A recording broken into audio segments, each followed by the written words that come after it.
Yes, I have sent something on WhatsApp. Have you all received it? Please check. Yes, ma'am. Others also give confirmation. Anybody who is not on the group who has not received the PDF. Yes, ma'am. Ma'am, only this lesson you have sent the PDF, right? Modern physics entire PDF. One PDF I have sent, 71 pages. Have you all received it or not? Yes, ma'am. Received? Only Fia is Yes. responding. Other students haven't received. Just give a Yes, miss, got confirmation it. so that I'll know. Okay, Got it, ma'am. Sidra, Amna.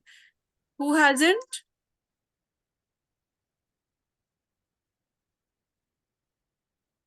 All right, if anyone is there who is not on the group, please let me know who hasn't received. I think rest of you are.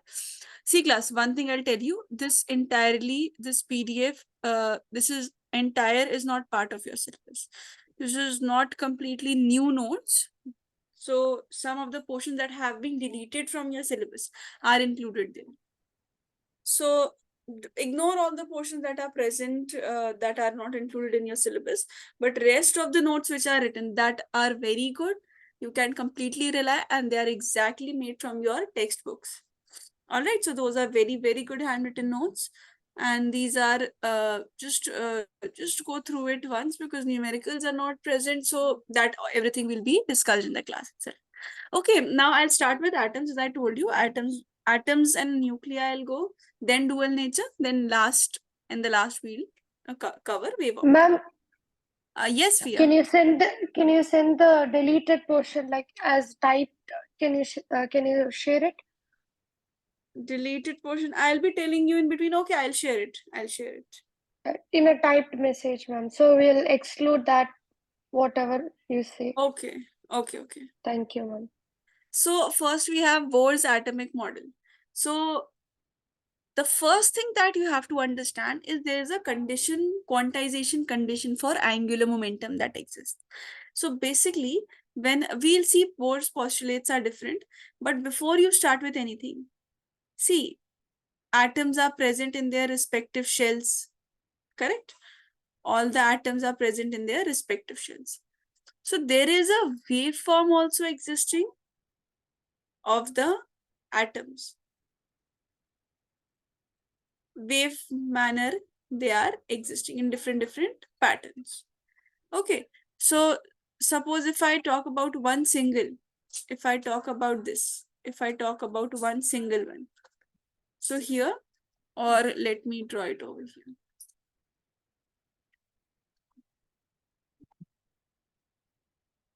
Suppose I'm talking about one single circumference or orbit. So how will the electrons be moving? Because they have the wave properties also. This we'll see in dual nature also. Electrons do not have only one type of property. That's why we are calling it as dual nature, like this. Okay, so basically what is this? What have I drawn? What are these petals like structures? What are these that have been drawn? These are actually, see, on a straight line, this is how graph is drawn.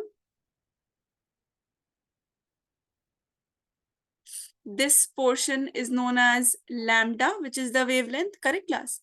Now the path of the electrons in the structure of atom, this is not in a straight line. It is in circular form because of presence of orbits. So if this is in circular form, how will the waves be? The waves will also become a little circular. So this is what is meant by it. Okay, what I was drawing was the same thing. If I join it from tip to tip,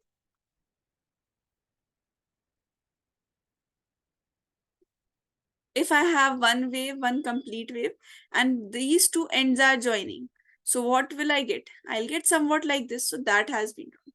Basically, wave nature also exists in a dual nature lesson you have. So dual means only that atoms have particles like electrons have particles like property, and they exhibit wave property also. So there's a difference between these two. Entire theories there that we'll discuss in detail. But what is important here to know from the previous lesson is that wave property does exist.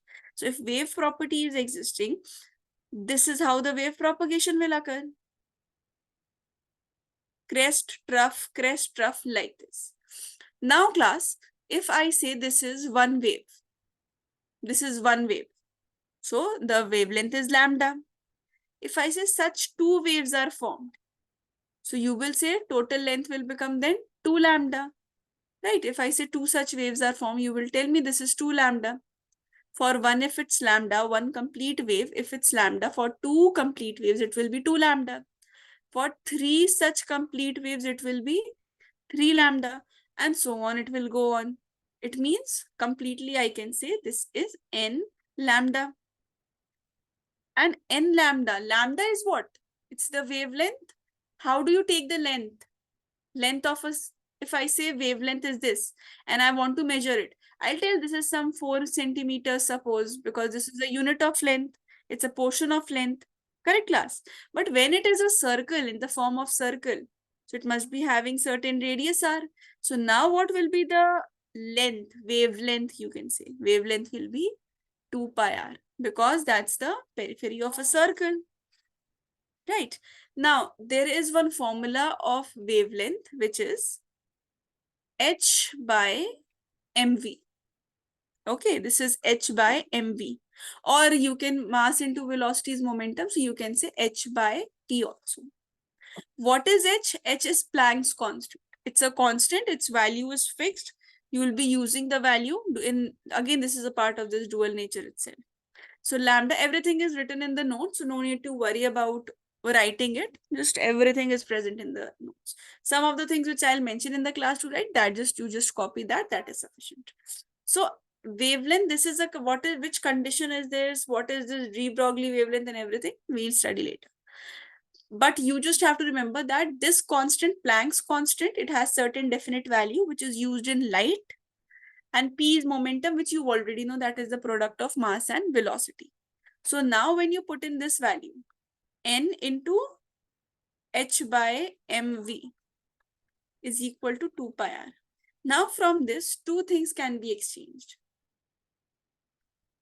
mv can go up and 2 pi can come down. There won't be any difference when this will occur. So nh by 2 pi is equal to mvr. nh by 2 pi is equal to mvr. And what is n? N are these only number of waves that have been formed. So n can be 1, 2, 3, 4 up till any number. This is not fixed. So now class, what is mvr? Do you remember? mv is momentum. If you multiply momentum with linear momentum with radius, what do you get? Any idea? Like linear force? Yes, yes. Torque, ma'am.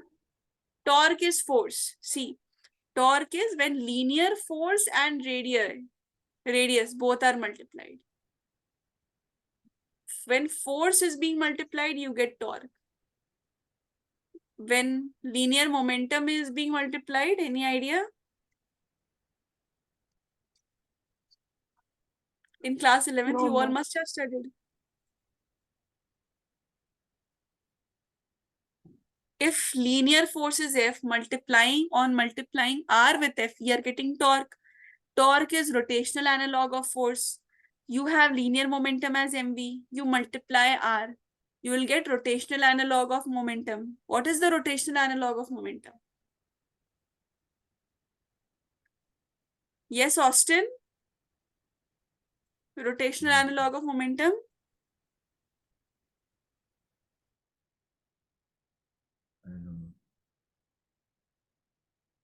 Austin, your voice is not coming. I don't know. Type, Austin, type in the chat column. Whatever you're answering, just type in the chat column.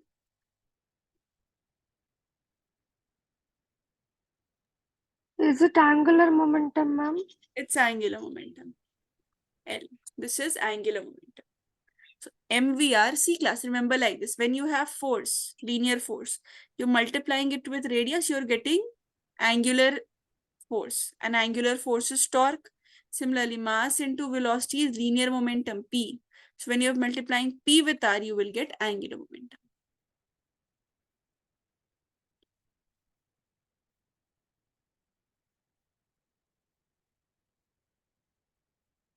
So now what our equation will be? Final equation says angular momentum, which is equal to mvr, is now equal to nh by 2 pi. This is the quantization condition. Why do we say quantization? When something is there in fixed whole numbers, like you will have one wave, two waves, you will have one electron, two electron, three electrons, like this. These are quantized, integral multiple of a certain value. Here n is integral multiple of h by 2 pi, right, class? So this is what is the basis of Bohr's postulates. Then we'll see postulates also. Postulates are made up of this only, but this is the very basic value. Let's do one thing. Postulates I'll tell later. First, you write down these points in your registers. Whatever we are writing in the class, this is for your the explanation part. The detailing, definitions, and everything are mentioned.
Done?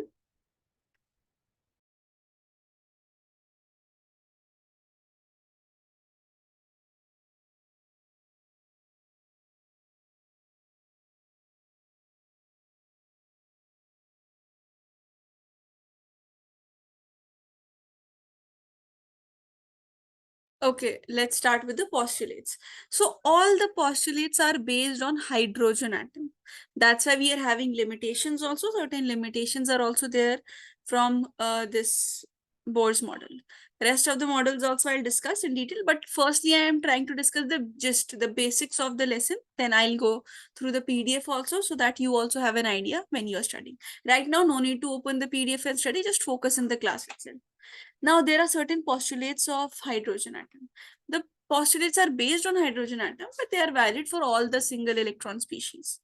Now, first is the concept of nuclear. Nuclear concept was derived. That atom has a small, massive central core, which was the nucleus.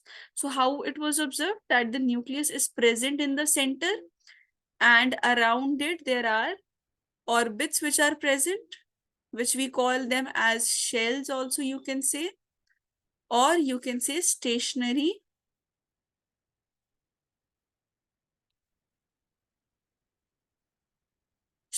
orbits. So this is the first shell for us. We don't go from outer to inner. We go from the center to the periphery. 1, 2, 3, 4, and so on. This is how. And electrons are present on these different shells, different orbits, and they are revolving around the nucleus due to which forces? Which forces, class?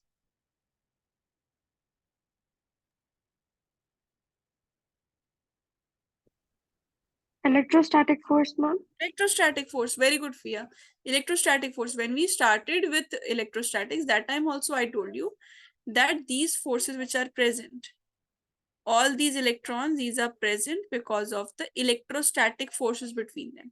Electrostatic force is same, K, Q1, Q2 by R square. These forces only. Okay. Now, next says quantum condition. Quantum condition also we have discussed that angular momentum is n times h by 2 pi. Why? Because see, this is Planck's constant. This I'll tell you, the value also I'll tell you. This is Planck's constant. This is a fixed value. It has certain numbers which are fixed, right? Then pi is also a constant. 3.14, you know, 2 is a constant. So these are constant terms. So 1 times the value of constant, 2 times the value of constant. Do you see? This is a pattern in which this is moving 3 times, 4 times like this. So it's integral multiple. This is known as the quantum condition. Quantum condition means something is integral multiple of something. This is what is meant by quantum conditions. Then stationary, yeah, I use the term stationary orbits here also. Why stationary? Why these orbits are not moving? Why are we seeing these are stationary orbits? Because they are not radiating any energy. They are not radiating any energy. Why are we having energy in our system? Is because of the movement of these electrons which are present. It's the electrons which are present in the orbit which are moving, not these orbits. Now, Ma'am, that means in stationary orbits there are no electrons moving. no, every orbit is stationary.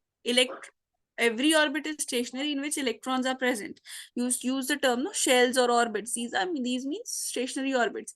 It means electrons are evolving. Electrons are present, electrons are revolving. But these orbits are not moving. These are fixed. Okay, Okay, ma'am. Yes, understood. ma'am. Yes. And last is frequency condition. See, frequency condition means when electron is jumping, see, these are all the, suppose this is the nucleus, these are all the shells of it. Okay, these are all the shells of it. When electron jumps from lower to higher, now I have told you how to number them from the starting one. So from the lower one, when electrons jump to the higher orbits, they emit energy. And when the electrons are moving from higher to lower, radiation is being absorbed. So when this is occurring, lower to higher, higher to lower, energy emission is occurring or absorption is occurring, there is a frequency for each absorption, for each emission. You must have heard, if you have gone through dual nature, there is a formula E is equal to h nu. I don't know how many of you know this. We will be doing this formula also. This is a part of your syllabus. So E is equal to h nu, we'll see. E is equal to h nu in this formula. E is the energy. H is again the Planck's constant. This is the frequency. So you are having frequency as the prime condition in your equation. It means frequency is being exerted. Now, frequency is variable. Completely depending upon the condition, you will get different types of frequencies. So this is what is meant by frequency condition. And how will you calculate? See, energy of the higher one minus energy of the lower one. Suppose from here to first to fourth, the change has occurred. This is first, this is second, this is third, this is fourth. So which is the final one? Change in energy will always be E final minus E initial.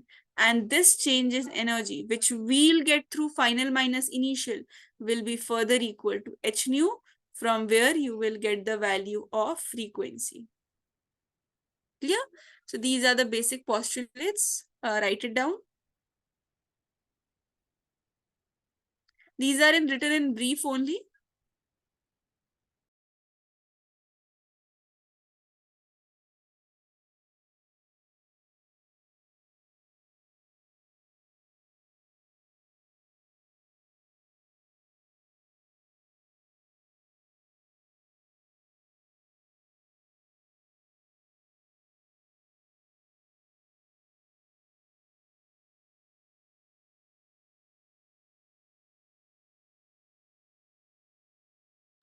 Ma'am, there are no postulates of Bohr model. What? There are no postulates for Bohr model. These are the postulates for Bohr's only, no? What did I say? These are the postulates of Bohr's atomic theory. It's just that the reference or the prototypic atom is taken as that of hydrogen. All these are Bohr's postulate. Only quantum condition, we started with that only. Okay.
Okay, now Bohr's theory, continuation of Bohr's theory of hydrogen atom itself, but just formula portion.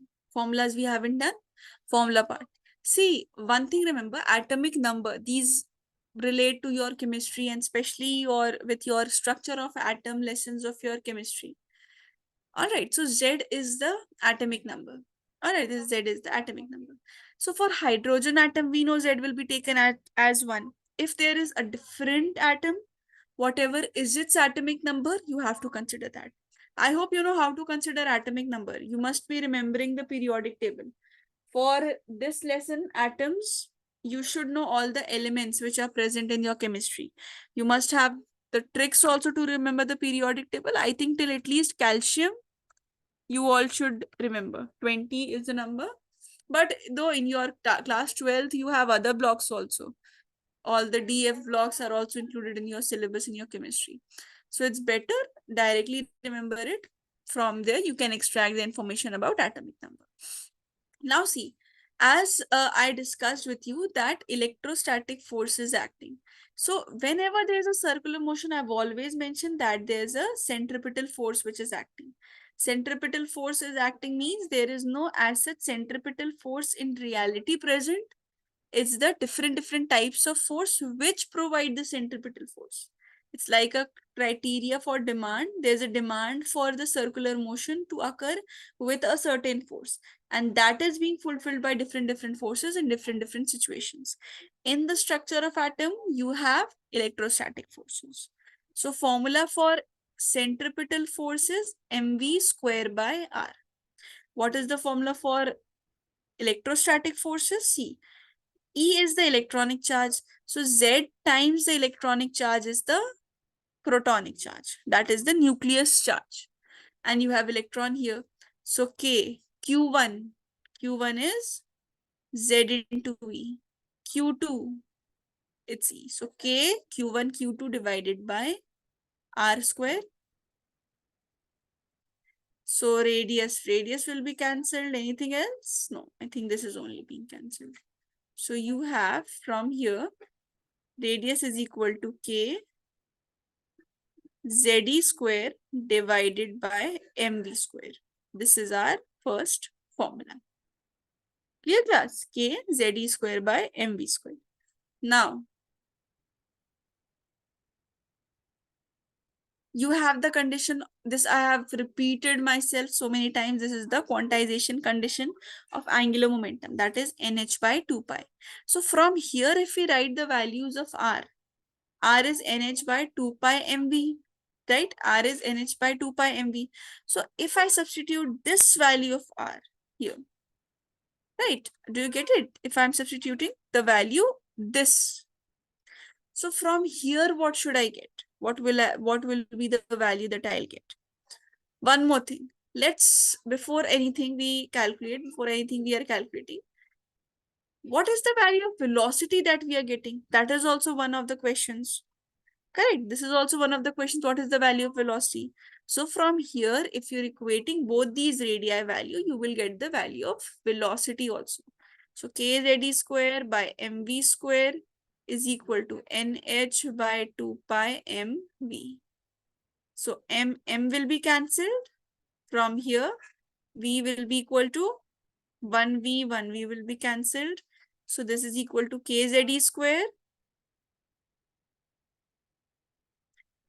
This 2 pi will also be multiplied up, divided by. Here you are having NH. This is the value of velocity. If you put this, let's say this is the third equation. So if you put the velocity's value in here, you will get the final equation of R. See, R will now be equal to NH by 2 pi M. Now you have NH by 2 pi kz square from velocity. So finally, radius is equal to n square h square by 4 pi square m k z square. This is the entire condition. From here, what can you conclude? One thing that you have to understand for sure is Radius is directly proportional to n square, inversely proportional to z. Very, very helpful for all your numerical questions. Very helpful. R is directly proportional to n square by z. Now see in this, if I tell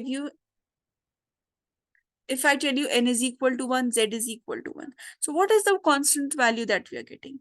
So remember, just for conversion, just for the purpose of conversion and calculation of radii, we have one more formula. When every detail about the atom is substituted, you get 0.53 as the constant. Here, when I remove the proportionality, the constant that we'll get, it will be 0.53 n square by z angstrom. So whenever, in whichever unit you have to calculate, remember 0.53 is only valid for angstrom. So this is the formula for radius. This is one more formula for radius. R is equal to 0.53 into n square by z. Whichever atom it is, put the value of number of orbit, number of shell which we are calculating, and put the value of the z, that is the atomic number of that element. Write it down from here.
Fe is the electrostatic force. Fc is the centripetal force.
That is Ze.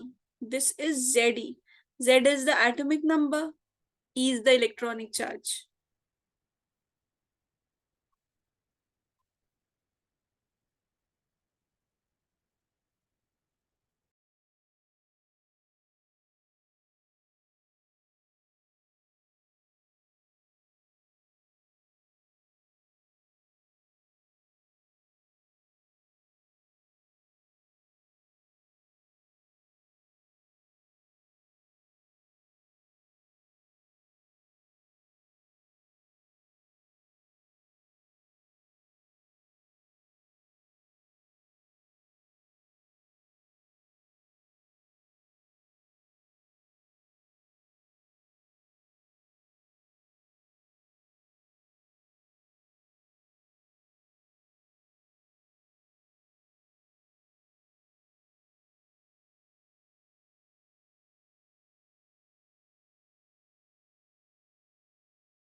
Now class, kinetic energy. How will you get the value of kinetic energy?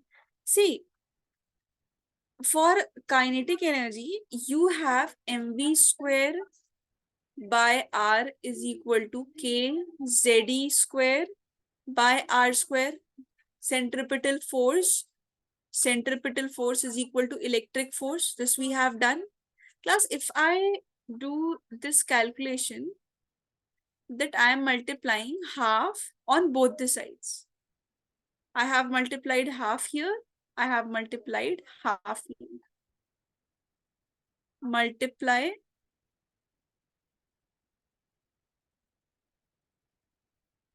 half on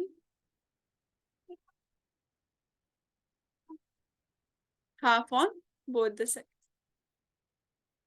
Now see, half mv square. This is nothing but kinetic energy, half mv square. So what we have? Kinetic energy has been extracted from here, and this radii will already be cancelled. This is kinetic energy. So what is the ultimate formula of kinetic energy you're getting? Kinetic energy. This is kinetic energy. Radius has been cancelled. K ze square divided by this 2, this r. Kinetic energy is equal to K ze square by 2r. All right. Now there's a relation. Potential energy is minus twice that of kinetic energy. So when you put the value minus 2 into K ze square by 2r, 2 will be cancelled. Potential energy is minus K ze square by r. Total kinetic energy is negative of kinetic energy. So you have minus K ze square by 2r. These were the formula portion. Write down this energy also from here, energy.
No, sorry. See, kinetic energy is positive and total energy is negative of kinetic energy. So just put a minus sign here, that will become total energy.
Now, a class, you have spectral series of hydrogen atom.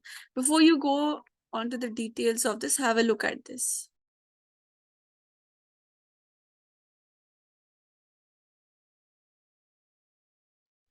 Look, these are all the outer shells. This is the nucleus part inside this. So this is the first orbit.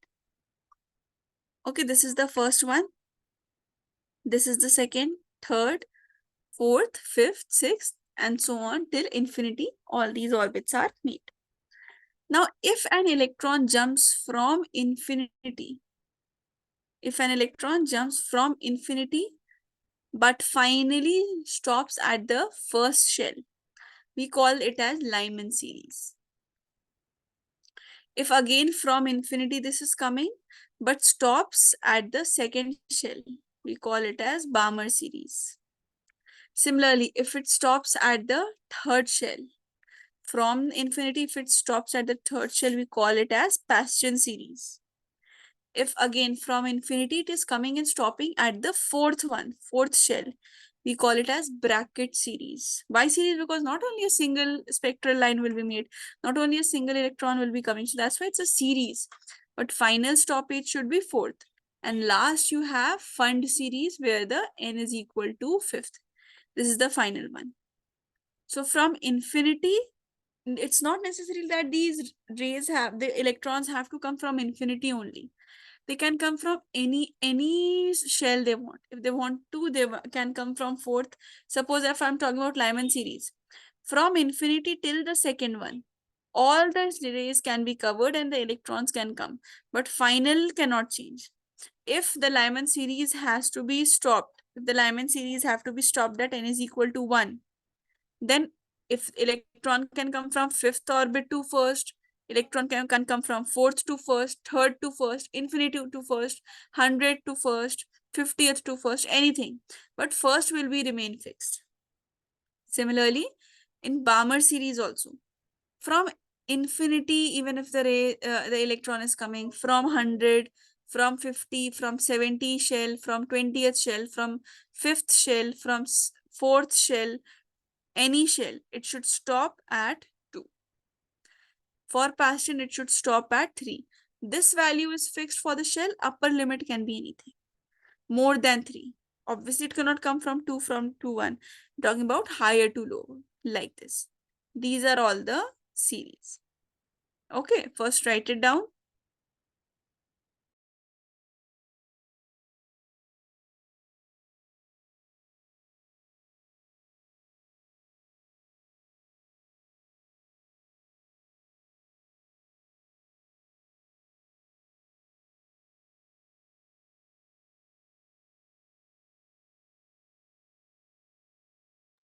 Ma'am, can you show the heading?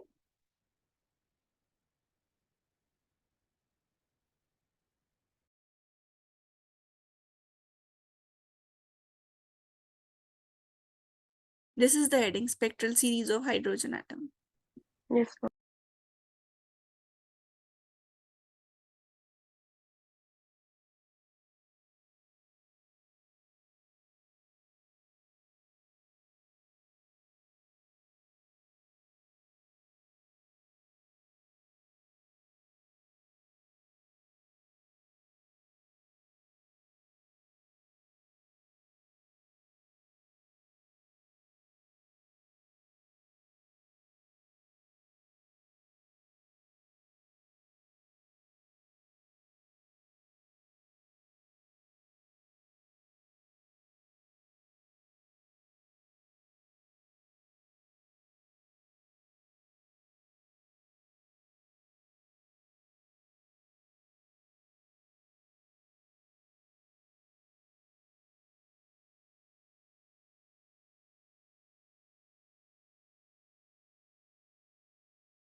Done, class?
Okay, class, all those who have completed, you can leave. I'll continue this in the next class itself. Nuclei will also be started in the next one. Okay.